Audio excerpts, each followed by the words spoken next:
Good afternoon, members of the Board of Trustees, faculty, students, National Honor Society members and inductees, parents, and friends.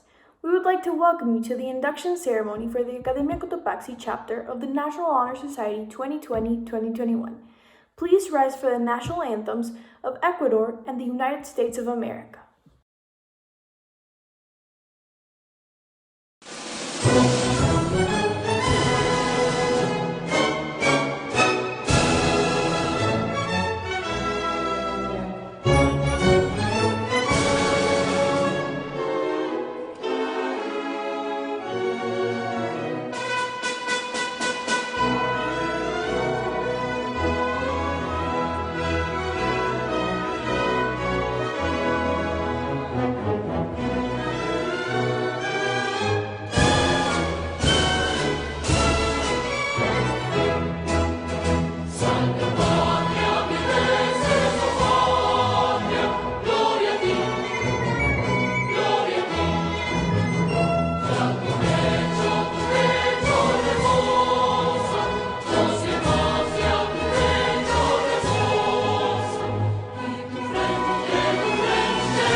Thank you. Please be seated. I would now like to introduce Mr. Van der Eycken, Director of Academia Cotopaxi. Hello. You know, it's always an honor to be part of a National Honor Society induction ceremony. This is not just a special recognition. It is a call to action, the planting of a seed for future recognition and success, if you rise to the challenge. A thought occurred to me the other day to Google famous people who were formerly NHS members. The list was over 300 names long. Many of them are people and names that you would not recognize, many I don't recognize, and we're from different generations. But the qualities of being a successful person do not change. The pop singer Carrie Underwood, former NHS member, said that successful people have a social responsibility to make the world a better place and not just take from it. So here's a breakdown of people who went beyond high school and their place in the National Honor Society to have an impact in some way on the world. According to the statistics that I found, you have a 16% chance of becoming a professional athlete. So you better start training. Now, if your jump shot is off, well, maybe you should think about becoming part of the US Congress or Senate, which was 13% of the names. Or maybe you are Hollywood bound, as 10% of the list were famous actors, several who have won Oscars. Or perhaps a writer, a member of the president's cabinet, a famous musician, a journalist, a scientist, an Olympian, or even Miss America. Those were the top 10 areas where former NHS members were distinguished themselves. But the list includes several astronauts, CEOs of major corporations, judges, highest-ranking military leaders, ambassadors, artists, scholars, and last but not least, civil rights leaders, and one US president from a while ago. I believe if you were able to speak to any of these, quote, successful people, they would echo Carrie Underwood's words about being socially responsible to make the world a better place. And let's not forget that there are thousands of current and former NHS members, the unsung heroes, who take the values and spirit of the NHS with them on each day's journey to school, to their place of employment, or even to their neighborhood store, trying to make the world a bit better each day. Now, whether you one day appear on a Google list of famous former NHS members, and they're not exclusively American. For example, the mayor of a Mexican city stuck out for me when I saw the list. Well, whether you end up on that list or not really is a matter of luck, being in the right place at the right time, as well as a lot of hard work. But you will always be in the right place and at the right time to try to make the world a bit better. Congratulations to all of you. I am both honored and flattered to have been asked to speak for this wonderful occasion. First, I would like to offer my congratulations to the new inductees and their parents. Your induction to this prestigious society honors your achievements in the realms of scholarship, leadership, community service, and character. Although this recognition is something in which you and your parents may take pride, the accomplishments that enabled you to join the society are what truly matter. As Ralph Waldo Emerson said, "The reward of a thing well done is to have done it. Any recognition is just the icing on the cake, not to be expected, but definitely to be enjoyed." As future members of the NHS, you will participate in a variety of activities to unite our school community, to help others who haven't been as lucky as we have, and to contribute to making the world a better place. Like all privileges, being in the NHS comes with responsibilities that I am sure you are ready to embrace. I look forward to working with you. As National Honor Society President, I would like to thank our advisor and the Faculty Council for their work in reviewing this year's applications. I'll leave you with some final words. To make a difference, one must think globally and act locally. That is what the NHS is all about, looking for ways to give back to our community through the use of the knowledge we have gained here. Thank you. Now, I would like to introduce our high school principal, Miss Lavender.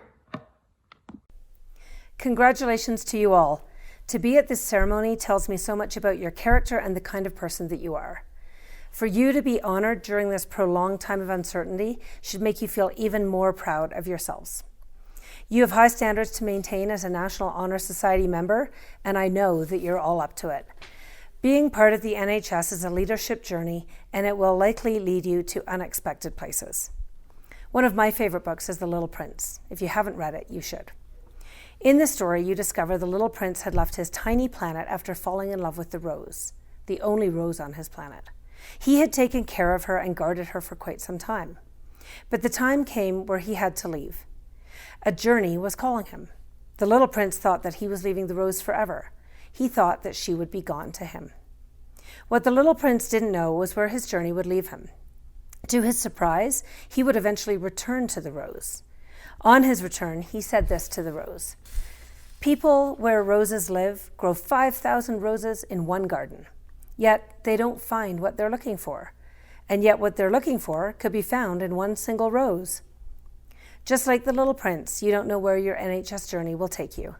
You never know where you're headed next. It is a wild journey. Enjoy the ride. It's worth it, and you are worthy of it. Congratulations. Now to speak about scholarship, Emily Reeves. Scholarship denotes a commitment to learning. A student is willing to spend hours in reading and study, knowing the lasting benefits of a cultivated mind. We should continue to learn even when formal education has ended, for human education ends only with the end of human life. Knowledge is one great element in life, which leads to the highest success, and it can be acquired in only one way, through diligence and effort. Learning provides the lamp by which we read the past. It is the torch guiding us to understand the present, and the light that illuminates the future.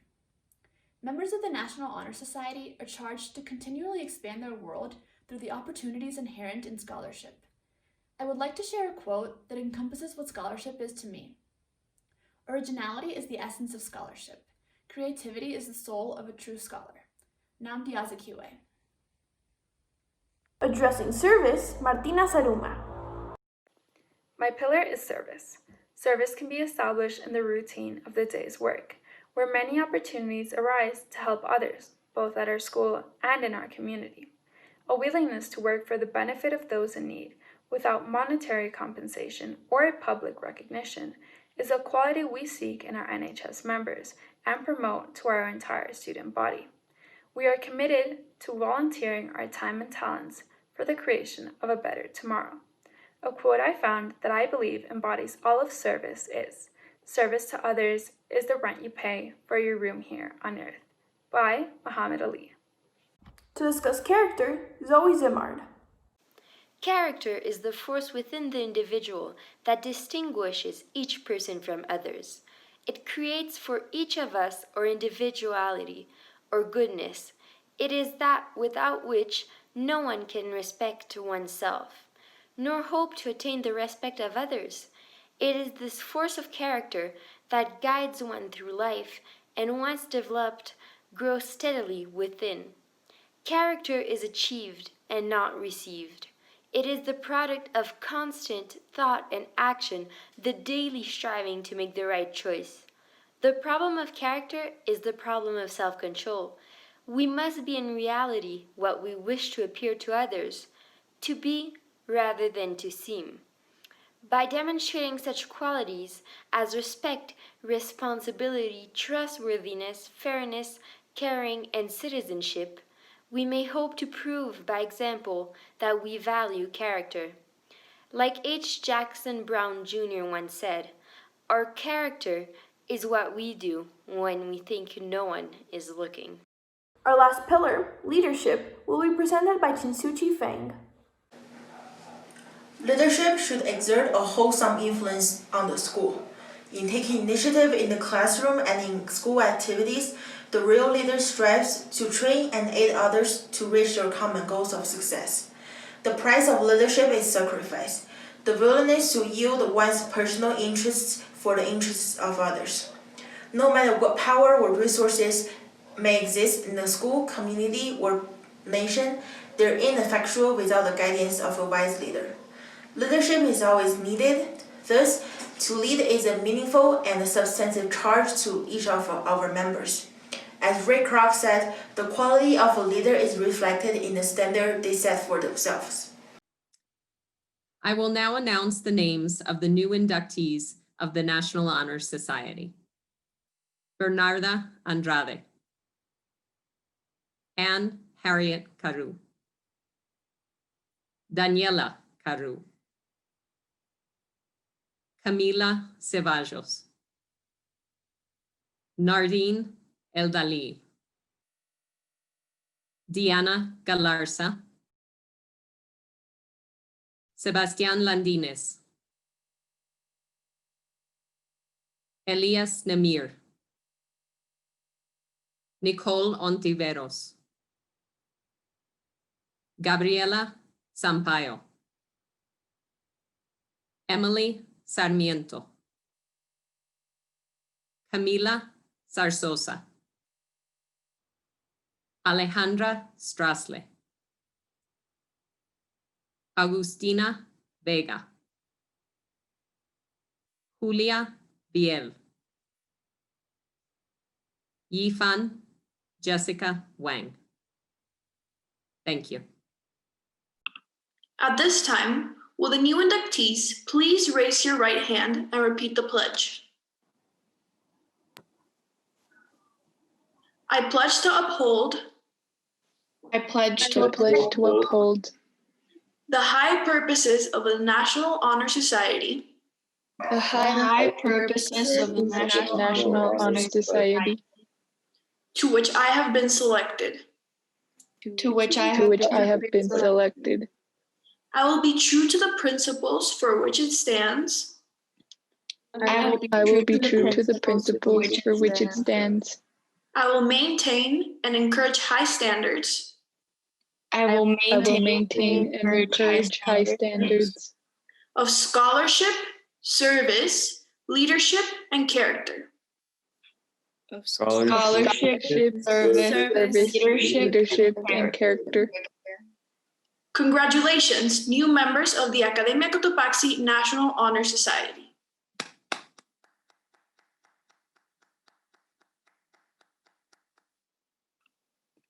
Finally, National Honor Society Vice President Micaela Cox will deliver closing remarks. I'd like to thank our advisor, Ms. Gallet, Nicole, the NHS President, Ms. Monica Jacome, and our maintenance staff for their hard work in organizing this year's induction ceremony. Please join me in thanking them with a round of applause. I would also like to congratulate all of the new inductees. We are all extremely privileged for the education we have received and the support we have from the school to become our best selves. As members of the NHS, we have a responsibility to use our resources to improve our community and world in any way we can. We have a great group of NHS leaders, and I know we can work together to enact positive change in our community. I look forward to what projects we accomplish. Thank you all for attending our NHS induction ceremony.